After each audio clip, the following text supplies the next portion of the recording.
I'm an Interstate Batteries pro, and I'm here to show you how to charge your car battery like a pro. Okay, so before we go further, I want to tell you that this video is about charging your battery with a heavy-duty charger. Here's what you'll need: heavy-duty charger, gloves, goggles, or safety glasses. Remember that every car is different. That's why checking your manual is always a good idea, and safety is always first. Live electrical connections and metal are a dangerous combination. So if you're wearing any jewelry, now's the time to take it off. Also, take a sniff around. If you get the smell of rotten eggs, don't go near that battery. Get a hold of a pro and they'll gladly take a look. Oh, and if you feel any heat coming off that battery, let it cool down before you give it a charge. Now, let's get in and check for corrosion. This is usually a crusty green substance, and if you see some, don't worry, it's pretty common. You can brush it off with a pasty mix of water and baking soda. I'll give you a few moments to check on these things. Still dead. All right, now let's get that charger. Car battery chargers come in handy, so make sure to always keep one around. Before connecting the charger to the battery, make sure both the ignition switch and the charger are turned off. First, connect the positive clamp to the positive terminal on your battery. Make sure it's the one marked with the plus sign on the battery. Now, connect the negative clamp to the negative terminal. You can also connect the negative clamp to a stable metal area on your car's body. Take your time, no need to rush this.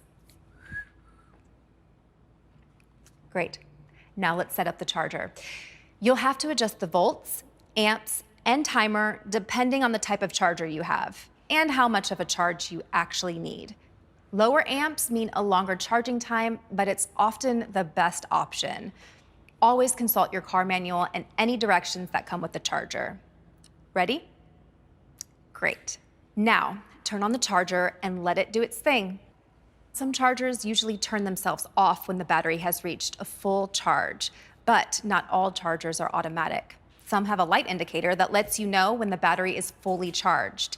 If yours doesn't have either of these features, check the manual for more info. All right, you've got a charge.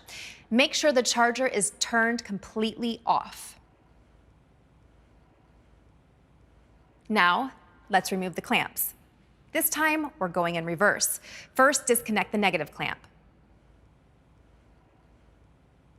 followed by the positive clamp. Awesome. Now, sometimes jump starting a car may be your only choice. Just remember that a jump won't actually charge your battery all the way, so a charger usually brings the best results in the long run. And if your battery just won't hold a charge, it's time for a new Interstate battery. Or if you don't have a charger, you can always come to one of the 150,000 pros who are just around the corner, ready to help you charge or replace your battery. Liked our video? Give it a like and subscribe to our channel for other videos. Oh, it's full now. These videos are actually pretty good.